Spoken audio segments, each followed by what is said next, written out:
Sir mic तो भी नहीं रहने दो, माइक तो भी नहीं रहने दो, डबल आवाज आएगी ना फिर माइक। धन्यवाद प्रधान जी। और सारे अज सिलचर वाले दिन छोटे जे नोटिस के उत्ते तुसीं छुट्टी वाले दिन आए हो। आप जी का सारिਆਂ ਦਾ बहुत बहुत धन्यवाद कि तुसीं आके सानू एक मौका दिता कि तुहाडे नाल अपनी गल साझी कर सकीए। अज का जिहड़ा मेन मुद्दा है वो केवल तुहानू खबर देने का मुद्दा नहीं है। मैं तुहानू एक स्पैशल मिशन दे विच भाईवाल बनाना चाहना, एक पार्टनर बनाना चाहना। मीडिया नू, सारी मीडिया नू मैं एक अलायंस, एक कोलिशन, एक पार्टनरशिप दे विच पार्टनर बनाना चाह रहा हूं। वो पार्टनरशिप दे की टर्म्स एंड कंडीशन ने, तुहाडा की रोल होएगा, मेरा की रोल होएगा, मैं हुणे कुछ मिनटां च तुहानूं दस्सण जा रहा। लोकतंत्र दे विच, डेमोक्रेसी दे विच शासन, गवर्नेंस या फिर विकास सत्ताधारी पार्टी का हक भी हुंदा है ते ओदी फर्ज और ड्यूटी भी हुंदी है। और ओपोजिशन का, मीडिया का उस दे विच एक सहायक रोल हुंदा है, एक सपोर्टिव रोल हुंदा है। हाल ही के इलैक्शनां दे विच हाले 50 दिन भी नहीं होए, एक पार्टी नूं बहुत वड्डा मतदान दे के, बहुत बड़ा हाथी वर्गा मतदान, एडी ताकत दे के, बड़ियां उम्मीदां दे नाल कि पंजाब लिए बहुत अच्छा काम करने लिए उन्होंने मतदान दे विच उन्होंने एक मैंडेट मिलिया कि तुसीं घोड़े वांगू भी नहीं, हाथी की पावर वांगू साडे लिए, पंजाब लिए काम करो। पर दुखदायक गल ये है कि हाथी की पावर आंदे ही हाथी मस्त हो गया, पावर का नशा चढ़ गया और हाथी काम करना भुल गया जी। और जे तुसी कहो कि जी विरोधी पार्टियां का काम ही हुंदा है कि कहना कि भी हाथी मस्त हो गया तो काम नहीं कर रहे हैं, और अपने गुरूर दे विच, घमंड दे विच, नशे दे विच, नशा तो पहला भी सीगा पर हुण सत्ता का नशा हो गया, पहला दूजा नशा हुंदा सीगा। ते इस करके मैं एक दो आप जी नूं उदाहरण दवांगा। तुहानूं सब नूं पता होएगा कि राइट टू एजुकेशन हर बच्चे का एक अधिकार है। Right to education constitutional right है। ਇਹਦੇ ਵਿੱਚ ਜਿਹੜੇ ਬੱਚੇ ਦਲਿਤਾਂ ਦੇ, ਪਿਛੜਿਆਂ ਦੇ, ਇਕਨੋਮਿਕਲੀ ਵੀਕਰ ਸੈਕਸ਼ਨਸ ਦੇ, ਵਿਡੋਜ਼ ਦੇ, ਵਿਧਵਾਵਾਂ ਦੇ, ਹੈਂਡੀਕੈਪ ਚ ਹਨ, ਉਹਨਾਂ ਦੇ ਬੱਚੇ, ਉਹਨਾਂ ਨੂੰ 25% ਪ੍ਰਾਈਵੇਟ ਸਕੂਲਾਂ ਦੀ ਜਿਹੜੀ ਟੋਟਲ ਸਟਰੈਂਥ ਹੁੰਦੀ ਹੈ ਨਾ ਜੀ, ਉਹਦੇ ਵਿੱਚ 25% ਬੱਚੇ ਇਹਨਾਂ ਵਰਗਾਂ ਚੋਂ ਉਹਨਾਂ ਸਕੂਲਾਂ ਦੇ ਵਿੱਚ ਮੁਫਤ ਪੜ੍ਹਾਏ ਜਾਣਗੇ। ਇਹ ਮੈਂ ਨਹੀਂ ਕਹਿ ਰਿਹਾ ਜੀ, ਇਹ ਲਾਅ ਆਫ ਦਾ ਲੈਂਡ ਹੈ ਰਾਈਟ ਟੂ ਐਜੂਕੇਸ਼ਨ ਦੇ ਅੰਦਰ। ਤੇ ਤੁਸੀਂ ਮੀਡੀਆ ਹੋ, ਜੇ ਕਿਤੇ ਜਾ ਕੇ ਕਿਸੇ ਸਕੂਲ 'ਚ ਇਹ ਦੱਸ ਦਿਓ ਕਿ ਇਸ ਪ੍ਰਾਈਵੇਟ ਸਕੂਲ ਦੇ ਵਿੱਚ ਇਸ ਲਾਅ ਦੇ ਥੱਲੇ ਇੱਕ ਵੀ ਬੱਚਾ ਗਰੀਬੜਿਆਂ ਦਾ, ਪਿਛੜਿਆਂ ਦਾ, ਦਲਿਤਾਂ ਦਾ ਉਹਨੂੰ ਫ੍ਰੀ ਪੜ੍ਹਾਇਆ ਜਾ ਰਿਹਾ ਹੈ ਤੇ ਮੈਨੂੰ बहुत खुशी होएगी। एक बच्चा कट के दिखा दो। एडमिशनां खत्म हो गई हैं, लेकिन राइट टू एजुकेशन के थले किसी बच्चे पिछड़े की, विधवावां के बच्चों की एडमिशन नहीं हुई है। ये क्यों नहीं हुई है तुहानूं सब पता है कि करप्शन हुंदी है। स्कूल जिहड़े ने वो वड्डियां फीसां लगांदे ने, इसलिए वो सरकारी स्कीमां दे अधीन बच्चों को एडमिशन नहीं देंदे। दूजी गल, आप अमृतसर की गल है, जे अमृतसर के निर्माण के लिए, विकास लिए, शहरी विकास के लिए एक इट पिछले 50 दिनों लगी हुई तो मैनू उस इट नूं दिखाने लिए लै चलो नाल। एक इट 50 दिनों के शहरी विकास के लिए, अमृतसर के विकास लिए लगी हुई तो मैनू दिखाओ। जे कोई गली साफ करती होए ਜੇ ਕੂੜੇ ਉੱਠਣੇ ਸ਼ੁਰੂ ਹੋ ਗਏ ਹੋਣ, ਜੇ ਸੀਵਰੇਜ ਜਿਹੜਾ ਉਹਦੇ ਵਿੱਚ ਹਾਲੇ ਕੱਲ ਹੀ ਮੈਂ ਹੋ ਕੇ ਆਇਆ, ਉੱਦਾਂ ਹੀ ਪਾਣੀ ਦੇ ਵਿੱਚ ਟੱਟੀਆਂ ਫਿਰ ਰਹੀਆਂ, ਪਿਸ਼ਾਬ ਹੋਏ ਆ, ਬੱਚੇ ਉੱਥੇ ਹੀ ਖੇਡ ਰਹੇ ਨੇ, ਬੰਦੇ ਉੱਥੇ ਹੀ ਰਹਿ ਰਹੇ ਨੇ। 50 ਦਿਨਾਂ ਦੇ ਵਿੱਚ ਇੱਕ ਕੰਮ ਵੀ ਇਸ ਪਾਸੇ ਨਹੀਂ ਹੋਇਆ। ਮੈਂ ਤਾਂ ਤੁਹਾਨੂੰ ਹੁਣੀ ਦੱਸਿਆ ਜੀ, ਦੁਰਉਪਯੋਗ ਸਭ ਚੀਜ਼ਾਂ ਦਾ ਹੋ ਰਿਹਾ ਹੈ। ਹੁਣੀ ਤੁਹਾਨੂੰ ਦੱਸਿਆ ਹੈ ਕਿ ਕੇਵਲ ਇੱਕ ਸਟੇਟਮੈਂਟ ਦੇਣ ਲਈ ਉਹਨਾਂ ਨੇ ਕਿਹਾ ਜੀ ਮੇਰੀ ਬੁਕਿੰਗ 11 ਤਰੀਕ ਤੱਕ ਸੀ, ਉਹਨਾਂ ਨੇ ਕਿਹਾ ਜੀ ਹੁਣੀ ਛੱਡੋ।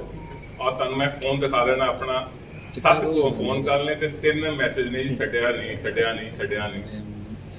ਤੇ ਯੂਨੀਵਰਸਿਟੀ ਕਿਸੇ ਦੀ ਆਪਣੀ ਪਰਸਨਲ ਜਾਇਦਾਦ ਨਹੀਂ ਹੈ ਜੀ, ਤੇ ਤਾਂ ਵੀ ਇੰਨਾ ਧੱਕਾ ਹੋ ਰਿਹਾ ਹੈ। ਤੇ ਇਹ ਤਾਂ ਇਹ ਜਿਹੀਆਂ ਗੱਲਾਂ ਕਰਦੇ ਰਹਿੰਦੇ, ਇਹਨਾਂ ਨੂੰ ਕਰਨੀ ਜਾਣ ਦਿਓ ਜੀ। ਆਪਾਂ ਕੰਮ ਦੀ ਗੱਲ ਕਰੀਏ, ਆਪਾਂ ਉਸ ਪਾਸੇ ਨਾ ਜਾਈਏ। ਇਹੀ ਤਾਂ ਤੁਹਾਡੇ ਲਈ ਬੇਨਤੀ ਮੈਂ ਕਰ ਰਿਹਾ ਕਿ ਆਪਾਂ ਛੋਟੀ ਜਿਹੀ ਗੱਲ ਹੁੰਦੀ ਹੈ, ਸਾਰਾ ਮੀਡੀਆ ਹੀ ਪੁੱਛਦਾ ਹੈ ਜੀ ਉੱਥੇ ਕੀ ਹੋ ਗਿਆ। ਮੈਂ ਕਹਿੰਦਾ ਯਾਰ, ਇੰਨੇ ਲੋਕਾਂ ਨੂੰ ਰੋਟੀ ਨਹੀਂ ਮਿਲ ਰਹੀ ਹੈ, ਉਹਨਾਂ ਨੂੰ ਆਪਾਂ ਰੋਟੀ ਲਵਾ ਦਈਏ, ਉਹਦੇ 'ਚ ਮਦਦ ਕਰੋ ਮੇਰੀ, ਔਰ ਆਪਾਂ ਸਾਰੇ ਮਿਲ ਕੇ ਉਹਦੇ ਲਈ ਕਰੀਏ। ਇਹ ਮੈਨੂੰ ਲੱਗੇਗਾ ਕਿ ਫਾਇਦਾ ਹੋਵੇਗਾ। ਹਾਂਜੀ, ਜਿਹੜਾ ਮੈਸੇਜ ਤੁਹਾਡਾ ਪੱਤਰਕਾਰ ਸੰਮੇਲਨ ਇਲੈਕਟ੍ਰਿਸਿਟੀ ਦਾ ਕੱਟ ਲਾਇਆ ਪਾਇਆ ਗਿਆ ਸੀਗਾ ਕਿ ਬਿਜਲੀ ਕੱਟਾਂ ਬਾਰੇ ਮਾਨ ਸਰਕਾਰ ਦੇ ਖੁਲਾਸੇ ਕਰਾਂਗੇ, ਉਹ ਤਾਂ ਕਦੇ ਕੋਈ ਗੱਲ ਨਜ਼ਰ ਨਹੀਂ ਆਈ। ਦੇਖੋ, ਮੈਂ ਨਹੀਂ, ਗੱਲ ਪੂਰੀ ਆ ਚੁੱਕੀ ਹੈ, ਔਰ ਮੈਂ ਦੁਬਾਰਾ ਇਸ ਨੂੰ ਰਿਪੀਟ ਕਰਨਾ ਚਾਹਾਂਗਾ ਕਿ ਜਦੋਂ ਮੈਨੂੰ ਪਤਾ ਚੱਲਿਆ ਸੀ ਪ੍ਰਧਾਨ ਜੀ ਤੋਂ, ਮੈਨੂੰ ਫੋਨ ਆਏ ਤੇ ਉਦੋਂ ਮੈਂ ਦਿੱਲੀ ਹੀ ਸੀਗਾ ਕਿ ਜੀ ਤੁਸੀਂ 5 ਤਰੀਕ ਨੂੰ ਆਪਾਂ ਧਰਨਾ ਲਾਣਾ, ਤੁਸੀਂ ਆਣਾ।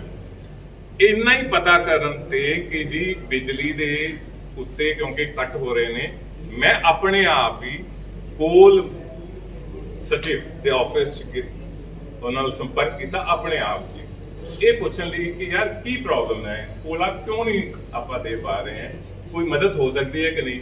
ਉਹਨੇ ਕਿਹਾ ਸਰ, ਭਾਵੇਂ ਰਿਟਾਇਰ ਹੋ ਗਏ ਆ ਵਿਚਾਰੇ, 2-3 ਸਾਲ ਜੂਨੀਅਰ ਹੁੰਦੇ, ਕਹਿੰਦੇ ਸਰ ਸਾਡੇ ਵੱਲੋਂ ਕੋਈ ਪ੍ਰੋਬਲਮ ਨਹੀਂ ਹੈ, ਅਸੀਂ 1 ਲੱਖ ਟਨ ਅੱਗੇ ਹੀ ਇਹਨਾਂ ਨੂੰ ਐਲੋਕੇਟ ਕਰਕੇ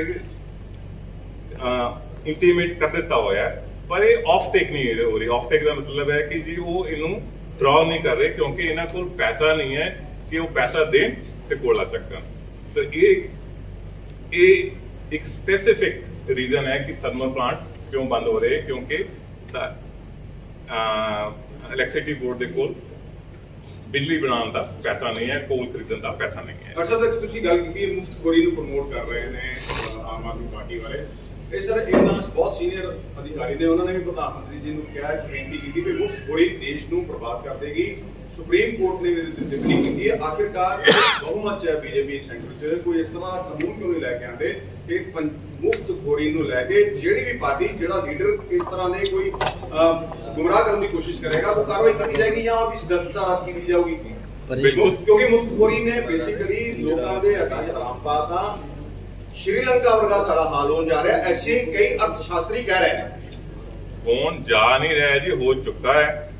ਇਹ ਤਾਂ ਕਿਉਂਕਿ ਸਟੇਟ ਹੈ, ਉਹ ਕੰਟਰੀ ਸੀ, ਬਚੇ ਰਹਿੰਦੇ ਨੇ ਕਿਉਂਕਿ ਜੀ ਸੈਂਟਰਲ ਗਵਰਨਮੈਂਟ ਦਾ ਪੂਰਾ ਇੱਕ ਅਲੱਗ ਰੇਟਿੰਗ ਹੈ। ਜਿਹੜਾ ਤੁਸੀਂ ਇਹ ਕਿਹਾ ਕਿ ਜੀ ਇਹ ਐਸਾ ਇੱਕ ਲਾਅ ਜਾਂ ਕਾਨੂੰਨ ਕਿਉਂ ਨਹੀਂ ਬਣ ਸਕਦਾ, ਬਟ ਆਪ ਨੂੰ ਪਤਾ ਹੈ ਕਿ ਇੱਕ ਫੈਡਰਲ ਸਟਰਕਚਰ ਹੈ, ਸਟੇਟਸ ਆਪਣਾ ਫੁੱਲ ਆਟੋਨੋਮੀ ਰੱਖਦੀਆਂ ਨੇ ਕਿ ਜੀ ਅਸੀਂ ਜਿਹੜਾ ਸਾਡਾ ਹਿੱਸੇ ਦਾ ਪੈਸਾ ਹੈ ਉਹਨੂੰ ਅਸੀਂ ਕਿੱਦਾਂ ਖਰਚਣਾ ਹੈ, ਉਹਦੇ ਤੇ ਸਾਡਾ ਹੱਕ ਹੈ। ਪਰ ਇੱਕ ਹਾਲ 'ਚ ਹੀ ਸੈਕਟਰੀ ਐਕਸਪੈਂਡੀਚਰ, ਉਹਨਾਂ ਨੇ ਇੱਕ ਚਿੱਠੀ ਲਿਖੀ ਹੈ ਸਾਰੇ ਹੀ ਸੈਕਟਰੀਆਂ ਨੂੰ ਕਿ ਤੁਸੀਂ ਫਜਿੰਗ ਕਰਦੇ ਹੋ ਕਈ ਵਾਰੀ ਅਕਾਊਂਟ ਦੇ ਵਿੱਚ ਕਿ ਸਬਸਿਡੀ ਦਾ ਪੈਸਾ ਇੱਧਰ ਦਿਖਾਤਾ, ਇਸ ਸਕੀਮ ਦਾ ਪੈਸਾ ਉੱਧਰ ਦਿਖਾਤਾ। ਤਾਂ ਉਹਨਾਂ ਨੇ ਲਿਖਿਆ ਕਿ ਜੇ ਤੁਸੀਂ ਇਹ ਜੇ ਕੰਮ ਕਰਾਂਗੇ ਤੇ ਜਿਹੜੇ ਅਫਸਰ ਸਾਈਨ ਕਰਕੇ ਭੇਜਦੇ ਆ ਉਹਨਾਂ ਤੇ ਅਸੀਂ ਡਿਸਪਲਿਨਰੀ ਐਕਸ਼ਨ ਲਾਂਗੇ। ਇਹ 3 ਦਿਨ ਜਾਂ 4 ਦਿਨ ਬਣਾਉਣਾ ਸਰਕੂਲਰ ਹੈ। ਤਾਂ ਜੋ ਸੈਂਟਰਲ ਗਵਰਨਮੈਂਟ ਦੇ ਵੱਸ 'ਚ ਹੈ ਉਹ ਕਰ ਰਹੇ ਨੇ ਜੀ। ਜੋ ਕਨਸਟੀਟਿਊਸ਼ਨ ਦੇ ਵਿੱਚ ਪ੍ਰੋਟੈਕਸ਼ਨ ਸਟੇਟ ਗਵਰਨਮੈਂਟਸ ਨੂੰ ਮਿਲੀਆਂ ਉਹਦੇ ਵਿੱਚ ਹੀ ਇਹ ਸਾਰਾ ਕੰਮ ਹੋ ਸਕਦਾ ਹੈ। ਸਰ, ਮਹਿੰਗਾਈ ਲਗਾਤਾਰ ਹੀ ਵੱਧਦੀ ਜਾ ਰਹੀ ਹੈ। ਅੱਜ ਵੀ ਗੈਸ ਦੇ ਰੇਟ ਜਿਹੜੇ 50 ਰੁਪਏ ਤੇ 100 ਰੁਪਏ ਵਧਿਆ ਹੈ। ਤੁਸੀਂ ਆਮ ਲੋਕਾਂ ਦੀ ਗੱਲ ਕਰ ਰਹੇ ਹੋ, ਲੇਕਿਨ ਮਹਿੰਗਾਈ ਕਰਕੇ ਲੋਕ ਬੜੇ ਤਰਾਈ ਕਰ ਰਹੇ ਨੇ। ਦੇਖੋ, ਇਹ ਜਿਹੜੀ ਮਹਿੰਗਾਈ ਹੋ ਰਹੀ ਹੈ ਇਹਦੇ ਇੱਕ ਅੰਤਰਰਾਸ਼ਟਰੀ ਰੀਜ਼ਨ ਨੇ ਜਿਹੜੇ ਸਭ ਜਾਣਦੇ ਨੇ ਕਿ ਰੂਸ ਜੋ ਹੈ ਉਹ ਸਭ ਤੋਂ ਵੱਡਾ ਇੱਕ ਆਇਲ ਦਾ, ਨੈਚੁਰਲ ਗੈਸ ਦਾ ਐਕਸਪੋਰਟਰ ਹੈ। ਕਿਉਂਕਿ ਉਹਦੇ ਉੱਤੇ ਸੈਂਕਸ਼ਨਸ ਲੱਗ ਚੁੱਕੀਆਂ ਨੇ ਤੇ ਉਹ ਐਕਸਪੋਰਟ ਕਰ ਨਹੀਂ ਪਾ ਰਿਹਾ। ਈਰਾਨ ਦੇ ਉੱਤੇ ਅੱਗੇ ਸੈਂਕਸ਼ਨ ਲੱਗੀਆਂ ਹੋਈਆਂ ਨੇ ਤੇ ਜਿਹੜੇ ਹੁਣ ਬਾਕੀ ਦੇ ਸਪਲਾਇਰ ਰਹਿ ਗਏ ਨੇ ਉਹਨਾਂ ਨੂੰ ਕੀ ਹੈ ਕਿ ਜੇ ਹੁਣ ਡਿਮਾਂਡ ਵੱਧ ਗਈ ਤੇ ਉਹਨਾਂ ਨੇ ਆਪਣੇ ਪ੍ਰਾਈਸਿਸ ਵੀ ਵਧਾਤੇ। ਲੇਕਿਨ ਮੈਨੂੰ ਹਾਲੇ ਵੀ ਲੱਗਦਾ ਹੈ ਕਿ ਇਹ ਬਹੁਤ ਸ਼ਲਾਘਾਯੋਗ ਹੈ ਕਿ ਮਾਨਯੋਗ ਪ੍ਰਧਾਨ ਮੰਤਰੀ ਜਿਨ੍ਹਾਂ ਦੀ ਵਰਲਡ ਲੀਡਰਸ ਨੇ ਔਰ ਇਨਫਲੂਐਂਸ ਨੇ, ਉਹਨਾਂ ਨੇ US ਨੂੰ ਵੀ ਰੈਜ਼ਿਸਟੈਂਸ ਨੂੰ ਰੋਕਦੇ ਹੋਏ ਕਿਹਾ ਕਿ ਜੀ ਤੁਹਾਡੇ ਸੈਂਕਸ਼ਨ ਦੇ ਬਾਵਜੂਦ ਵੀ ਅਸੀਂ ਰਸ਼ੀਆ ਤੋਂ ਤੇਲ ਖਰੀਦਾਂਗੇ ਕਿਉਂਕਿ ਉਹ ਸਾਨੂੰ ਥੋੜਾ ਸਸਤਾ ਪੈਂਦਾ ਹੈ। ਤੇ ਮੇਰੇ ਹਿਸਾਬ ਦੇ ਨਾਲ ਪ੍ਰਧਾਨ ਮੰਤਰੀ ਜੀ ਪੂਰੀ ਕੋਸ਼ਿਸ਼ ਨੇ ਕਿ ਜਿਹੜਾ ਸੈਂਟਰਲ ਗਵਰਨਮੈਂਟ ਦੇ ਦਾਇਰੇ 'ਚ ਆਉਂਦਾ ਹੈ ਉਹ ਕਰ ਰਹੇ ਨੇ, ਪਰ ਉਹਨਾਂ ਨੇ ਅਪੀਲ ਕੀਤੀ ਸੀ ਸਟੇਟ ਗਵਰਨਮੈਂਟਸ ਨੂੰ ਵੀ ਇਹ ਬੜਾ ਤੁਸੀਂ ਬੇਇਨਸਾਫੀ ਕਰ ਰਹੇ ਹੋ ਕਿ ਆਪਣੇ ਟੈਕਸਸ ਜਿਹੜੇ ਸਟੇਟ ਗਵਰਨਮੈਂਟ ਵਾਲੇ ਨੇ ਉਹ ਤੁਸੀਂ ਨਹੀਂ ਕੱਟ ਕਰ ਰਹੇ, ਉਹ ਵੀ ਤੁਸੀਂ ਵੀ ਕੱਟ ਕਰੋ ਔਰ ਜੋ ਅਸੀਂ ਕਰ ਸਕਦੇ ਹਾਂ ਅਸੀਂ ਵੀ ਕਰੋ। ਰਿਜ਼ਰਵ ਬੈਂਕ ਨੇ ਇੱਕ ਹੋਰ ਅੱਜ ਐਲਾਨ ਕਰਤਾ ਜੀ 4% ਹੋਰ ਉਹਨਾਂ ਨੇ ਕਹਿਤਾ ਜੀ ਕਿ ਜਿਹੜਾ ਵਾ ਦਰ ਵਧਾਈ ਜਾਏਗੀ ਉਹਨੂੰ। ਕਿਆ ਲੱਗਦਾ ਨਹੀਂ ਕਿ ਤੁਸੀਂ ਇੱਕ ਬੰਨੇ ਲੋਨ ਦੀ ਗੱਲ ਕਰ ਰਹੇ ਹੋ, ਦੂਸਰੇ ਬੰਨੇ ਲੋਕ ਜਿਨ੍ਹਾਂ ਨੇ ਲੋਨ ਲਿੱਤੇ ਨੇ ਉਹਨਾਂ ਤੇ ਕਾਫੀ ਜਿਹੜਾ ਬੋਝ ਪਏਗਾ। ਨਹੀਂ 4 ਰੈਪੋ ਰੇਟ ਨਾਲ ਤੁਸੀਂ ਦੱਸੋ ਨੈਟ ਇੰਪੈਕਟ ਕਿੰਨਾ ਆਇਆ ਹੈ ਜੀ? ਅਗਰ 20 ਸਾਲ ਦੀ ਗੱਲ ਕੀਤੀ ਜਾਵੇ ਸਰ ਤੇ ਮੇਰੇ ਖਿਆਲ ਨਾਲ ਲੱਖ ਰੁਪਏ ਤੋਂ ਉੱਪਰ ਤੱਕ ਦੀ ਗੇਮ ਚੱਲ ਜਾਏਗੀ ਅਗਰ 20 ਲੱਖ ਰੁਪਏ ਕਿਸੇ ਨੇ ਲਿੱਤਾ ਹੋਵੇ ਤਾਂ, ਤੇ ਬਹੁਤ ਹਿਊਜ ਅਮਾਉਂਟ ਬਣ ਜਾਂਦੀ ਹੈ ਜੀ ਆਮ ਆਦਮੀ ਵਾਸਤੇ। ਸੀ ਅਗੇਨ ਮੈਂ ਤੁਹਾਨੂੰ ਦੁਬਾਰਾ ਇਹ ਕਹਿਣਾ ਚਾਹਾਂਗਾ, ਤੁਸੀਂ ਅਖਬਾਰਾਂ 'ਚ ਪੜ੍ਹਦੇ ਹੋਵੋਗੇ ਕਿ ਘੱਟੋ ਘੱਟ 3 ਸਾਲ ਤੋਂ ਇਹ ਆ ਰਿਹਾ ਹੈ ਕਿ ਜੀ RBI rate of interest change ਕਰੇਗੀ ਨਹੀਂ ਹੋਇਆ। ਤੇ ਜਦੋਂ ਉਹਨਾਂ ਨੂੰ ਜ਼ਰੂਰਤ ਸਮਝੀ ਕਿ ਵੀ ਐਡਜਸਟ ਕਰਨਾ ਹੈ ਉਹਨਾਂ ਨੇ ਕੀਤਾ, ਪਰ ਇਹ ਧਿਆਨ 'ਚ ਰੱਖਣਾ ਚਾਹੀਦਾ ਕਿ RBI ਇੱਕ ਰੈਗੂਲੇਟਰ ਹੈ, ਇੱਕ ਕਨਸਟੀਟਿਊਸ਼ਨਲ ਅਥਾਰਟੀ ਹੈ, ਉਹਨੂੰ ਆਪਾਂ ਨੂੰ ਇੰਡੀਪੈਂਡੈਂਟਲੀ ਕੰਮ ਕਰਨ ਦੇਣਾ ਚਾਹੀਦਾ ਹੈ ਔਰ ਉਹ ਬਹੁਤ ਹੀ ਡਿਲੀਜੈਂਟਲੀ ਬਹੁਤ ਸਮਝਦਾਰੀ ਨਾਲ ਇਹ ਕੰਮ ਕਰਦੇ ਨੇ ਔਰ ਪੂਰਾ ਇਸ ਧਿਆਨ ਨਾਲ ਰੱਖਦੇ ਨੇ ਕਿ ਇਨਫਲੇਸ਼ਨ ਨਾ ਹੋਏ, ਮਹਿੰਗੇ ਲੋਨ ਨਾ ਹੋਣ, ਪਰ ਇਹ ਕੰਪਲੈਕਸ ਚੀਜ਼ਾਂ ਨੇ ਔਰ ਉਹਨਾਂ ਨੂੰ ਸਾਰਿਆਂ ਨੂੰ ਚੀਜ਼ਾਂ ਨੂੰ ਇੱਕ ਬੈਲੈਂਸ ਬਣਾਉਂਦੇ ਹੋਏ RBI ਕੰਮ ਕਰਦਾ ਹੈ। ਵੀ ਜਾਵਾਂਗੇ ਤੁਹਾਡੇ ਨਾਲ ਵੀ ਅਸੀਂ ਹੁਣ ਚਿੱਠੀਆਂ ਦੇ ਦੇਣੀਆਂ, ਤੁਹਾਡੇ ਲਈ ਵੀ ਕਿਸੇ ਨੇ ਕੈਮਰਾ ਖਰੀਦਣਾ ਹੋਵੇ, ਕੋਈ ਸਟੂਡੀਓ ਲਗਾਉਣਾ ਹੋਵੇ, ਉਹ ਵੀ ਐਲੀਜੀਬਲ ਹੈ ਇਸ ਸਕੀਮ ਦੇ ਥੱਲੇ, ਤੁਸੀਂ ਵੀ ਆਪਣਾ ਲੋਨ ਲੈ ਸਕਦੇ ਹੋ। ਤੇ ਭਾਈ ਸਾਹਿਬ ਇਸ ਤੋਂ ਬਾਅਦ ਜਿੱਦਾਂ ਕਿ ਪ੍ਰਧਾਨ ਮੰਤਰੀ ਜੀ ਦਾ ਹੁਕਮ ਹੋਇਆ ਹੈ ਮੈਨੂੰ ਔਰ ਸਾਨੂੰ ਸਾਰਿਆਂ ਨੂੰ, ਅਸੀਂ ਇੱਕ ਇੱਕ ਕਰਕੇ ਸਾਰੀਆਂ ਸਕੀਮਾਂ ਜਿਹੜੀਆਂ ਸੈਂਟਰਲ ਸਕੀਮ ਨੇ, ਕੁਝ ਉਦਾਹਰਨਾਂ ਮੈਂ ਦੇ ਰਿਹਾ, ਪ੍ਰਧਾਨ ਮੰਤਰੀ ਆਵਾਸ ਯੋਜਨਾ, ਅਟਲ ਪੈਨਸ਼ਨ ਯੋਜਨਾ, ਗਰੀਬ ਕਲਿਆਣ ਯੋਜਨਾ, ਆਯੁਸ਼ਮਾਨ ਭਾਰਤ ਯੋਜਨਾ, ਰਾਈਟ ਟੂ ਐਜੂਕੇਸ਼ਨ ਬਾਰੇ ਮੈਂ ਹੁਣੇ ਦੱਸਿਆ ਸੀ ਤੁਹਾਨੂੰ, ਪੋਸਟ ਮੈਟ੍ਰਿਕੂਲੇਸ਼ਨ ਸਕੀਮ ਫॉर ਦਲਿਤ, ਐਡੀ ਸੋਹਣੀ ਸਕੀਮ ਹੈ, ਇਹ 'ਚ ਬੜੀਆਂ ਇੰਪਰੂਵਮੈਂਟ ਕਰ ਦਿੱਤੀਆਂ। ਪਹਿਲਾਂ ਇੱਥੇ ਬੜੇ ਕਬਲੇ ਹੋਏ ਸੀਗੇ, ਉਹ ਇੰਪਰੂਵਮੈਂਟ ਹੋ ਗਈ ਹੈ। ਮੈਂ ਜੇ ਤੁਸੀਂ ਕੁਐਸਚਨ ਪੁੱਛੋਗੇ ਮੈਂ ਦੱਸ ਦਾਂਗਾ ਕਿ ਉਹਦੇ 'ਚ ਕੀ ਇੰਪਰੂਵਮੈਂਟਸ ਹੋਈਆਂ। ਖੇਲੋ ਇੰਡੀਆ, ਲੋਕੀ ਇੱਥੇ ਕਹਿ ਰਹੇ ਜੀ ਸਾਨੂੰ ਖੇਲਣ ਦਾ ਮੌਕਾ ਦਿੱਤਾ ਜਾਏ, ਸਟੇਡੀਅਮ ਬਣਾਏ ਜਾਣ, ਹਾਕੀ ਦੇ ਬਾਕੀ ਲਾਏ ਜਾਣ, ਸਟੈਂਡ ਅਪ ਇੰਡੀਆ ਜਿਹਦੇ ਵਿੱਚ 1 ਕਰੋੜ ਰੁਪਏ ਤੱਕ ਦਾ ਲੋਨ ਮਿਲ ਸਕਦਾ ਹੈ, ਤੇ ਸਮਾਰਟ ਸਿਟੀਜ਼। ਇਹ ਅਸੀਂ ਹੋਰ ਸਕੀਮਾਂ ਆਇਡੈਂਟੀਫਾਈ ਕੀਤੀਆਂ ਨੇ ਜਿਹੜੀਆਂ ਇੱਕ ਇੱਕ ਕਰਕੇ ਅਸੀਂ ਥੱਲੇ ਲੈ ਕੇ ਜਾਵਾਂਗੇ। ਇੱਕ ਵਾਰੀ ਰਿਪੀਟ ਕਰਿਓ ਜੀ ਸਾਰੀਆਂ। ਇਹ ਲਿਸਟ ਥੱਲੇ ਲੈ ਕੇ ਆਵਾਂਗੇ। ਹਾਲੇ ਤੱਕ ਇਹ ਸਕੀਮਾਂ ਚੱਲੀਆਂ ਨਹੀਂ, ਉਹ ਇਸ ਲਈ ਵੀ ਨਹੀਂ ਚੱਲੀਆਂ ਕਿ ਇਹਦੇ ਵਿੱਚ ਇੱਕ ਬੜੀ ਇੱਕ ਇੰਪੋਰਟੈਂਟ ਲਾਈਨ ਹੈ ਜੋ ਮੈਂ ਤੁਹਾਨੂੰ ਪੜ੍ਹ ਕੇ ਸੁਣਾਉਣਾ ਚਾਹੁੰਦਾ ਹਾਂ। ਉਹਦੇ 'ਚ ਇਹ ਲਿਖਿਆ ਹੈ ਜੀ, ਪਰ ਇਸ ਪ੍ਰਤੀ ਸਕੀਮ ਦੇ ਪ੍ਰਤੀ ਗੁੰਮਰਾਹ ਪ੍ਰਚਾਰ ਕਰਨ ਵਾਲੇ ਸ਼ਰਾਰਤੀ ਅੰਸ਼ਰਾਂ ਤੋਂ ਜ਼ਰੂਰੀ ਸੁਚੇਤ ਰਹੋ। ਜੇਕਰ ਲੋਨ ਲੈਣ ਲਈ ਤੁਹਾਡੇ ਤੋਂ ਕੋਈ ਕਮਿਸ਼ਨ ਜਾਂ ਬਖਸ਼ਿਸ਼ ਮੰਗੇ ਤਾਂ ਮੈਨੂੰ ਦੱਸੋ, ਮੈਂ ਕਾਨੂੰਨੀ ਕਾਰਵਾਈ ਕਰਾਂਗਾ। ਕਿਉਂਕਿ ਅਸੀਂ ਜਦੋਂ ਗਏ ਸੀ ਉਹਨਾਂ ਕਹਿੰਦੇ ਜੀ ਇਹ ਤਾਂ ਜੀ ਕਮਿਸ਼ਨ ਲੈ ਕੇ ਲੋਨ ਮਿਲਦੇ, ਸਾਨੂੰ ਕਿੱਥੇ ਲੋਨ ਮਿਲਣੇ ਆ। ਔਰ ਅਸੀਂ 150 ਲੋਨ, ਕਿਉਂਕਿ ਕਾਫੀ ਅਸੀਂ ਕੰਮ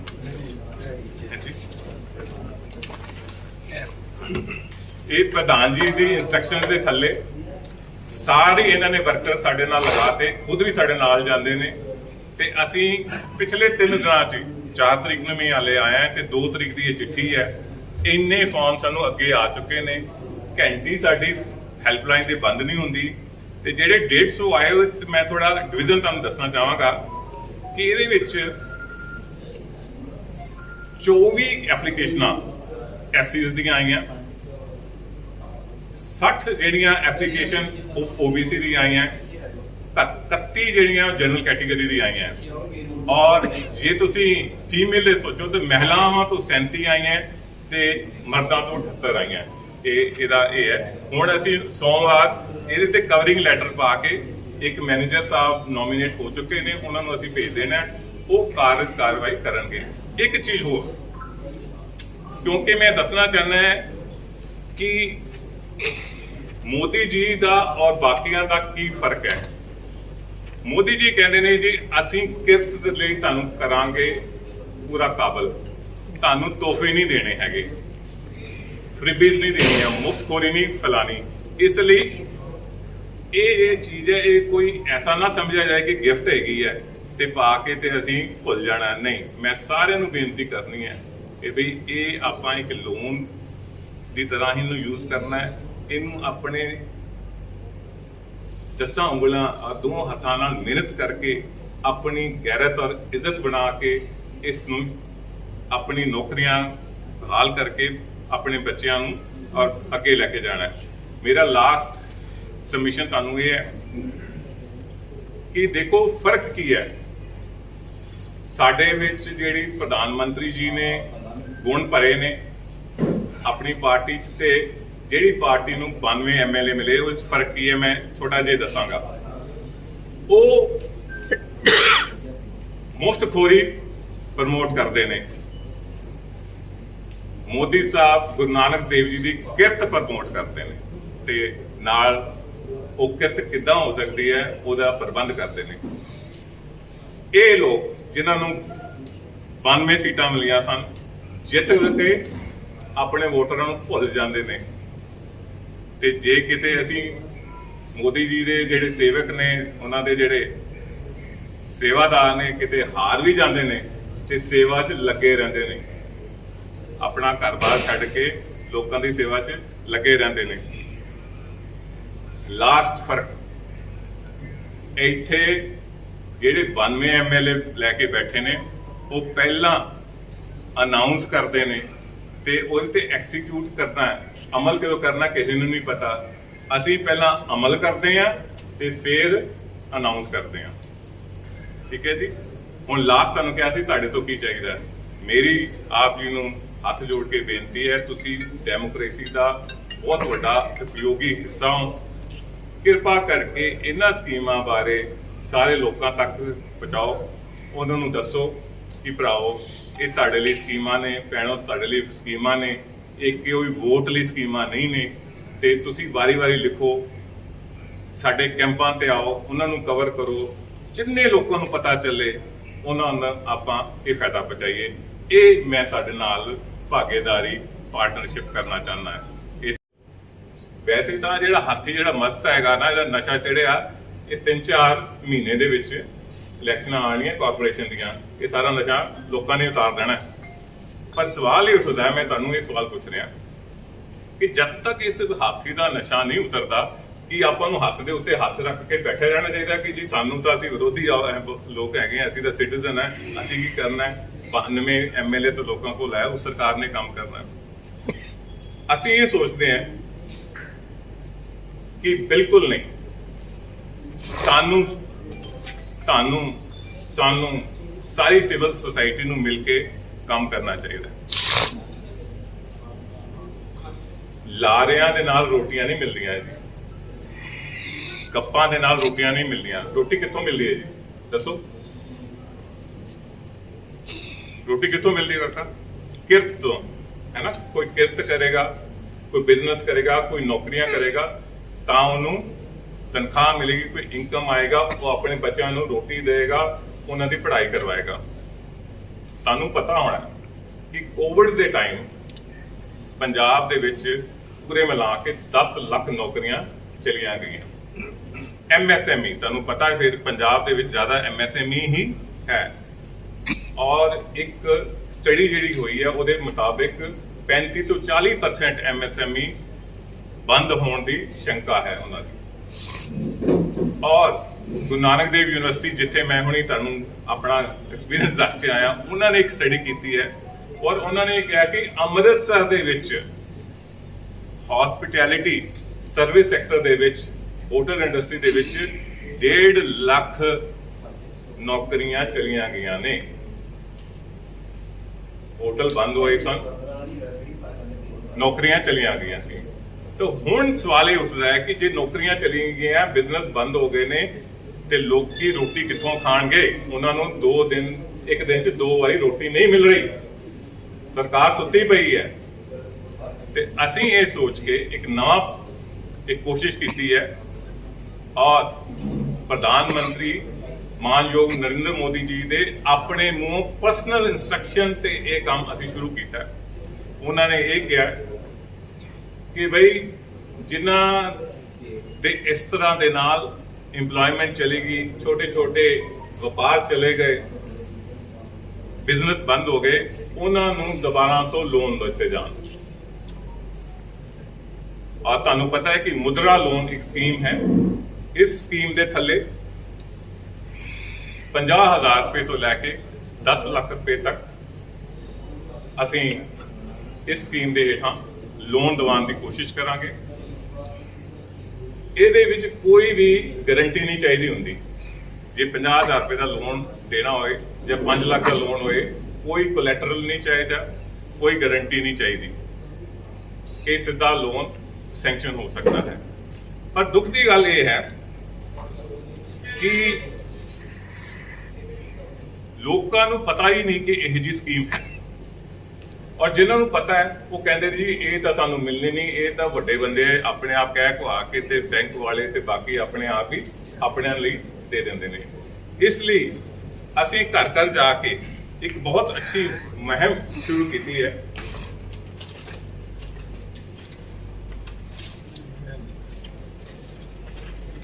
ਉਸ ਦੇ ਵਿੱਚ ਕੈਂਪ ਲਗਾਏ ਜਾ ਰਹੇ ਨੇ ਤੇ ਆਹ ਦੇਖੋ, ਘਰ ਘਰ ਚਿੱਠੀ ਭੇਜੀ ਜਾ ਰਹੀ ਹੈ।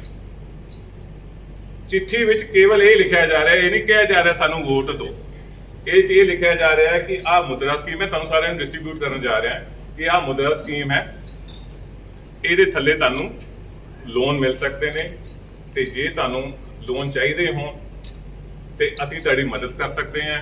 ਜੇ ਤੁਹਾਨੂੰ ਫਾਰਮ ਨਾ ਭਰਨੇ ਆਉਂਦੇ ਹੋਣ ਤੇ ਤੁਹਾਡੇ ਫਾਰਮ ਭਰ ਸਕਦੇ ਹਾਂ। ਅਸੀਂ ਉਹਨਾਂ ਨੂੰ ਇੱਕ ਹੈਲਪਲਾਈਨ ਦਿੱਤੀ ਹੈ ਫੋਨ ਦੀ, ਤੇ ਉਸ ਫੋਨ ਤੇ ਤੁਸੀਂ ਫੋਨ ਕਰ ਸਕਦੇ ਹੋ। ਤੇ ਜੇ ਕਿਤੇ ਬਹੁਤ ਜ਼ਿਆਦਾ ਕੰਮ ਵੱਧ ਗਿਆ ਤੇ ਪ੍ਰਧਾਨ ਜੀ ਨੇ ਮੈਨੂੰ ਅਸ਼ੋਰੈਂਸ ਦਿੱਤੀ ਹੈ ਤੇ ਅਸੀਂ ਇੱਥੇ ਇੱਕ ਦਫ਼ਤਰ ਹੀ, ਇੱਕ ਕਮਰਾ ਹੀ ਖੋਲ ਦੇਣਾ 3-4 ਕੰਪਿਊਟਰ ਲਾ ਕੇ ਕਿ ਆਈ ਜਾਓ, ਆਪਣੇ ਕੇਵਲ ਫਾਰਮ ਭਰੋ।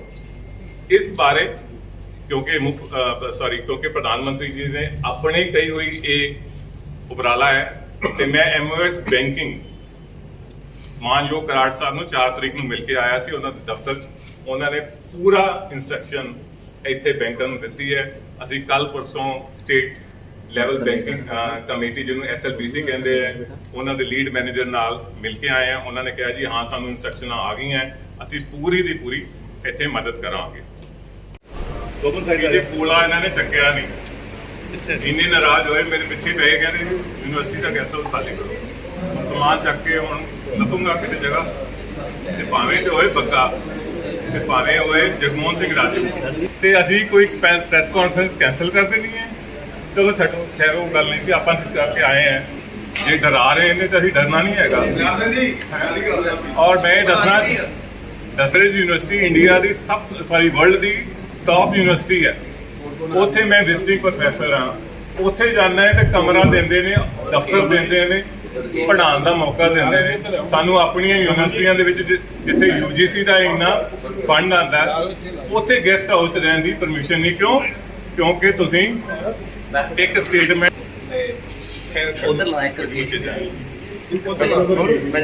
ਇੱਕ ਮਿੰਟ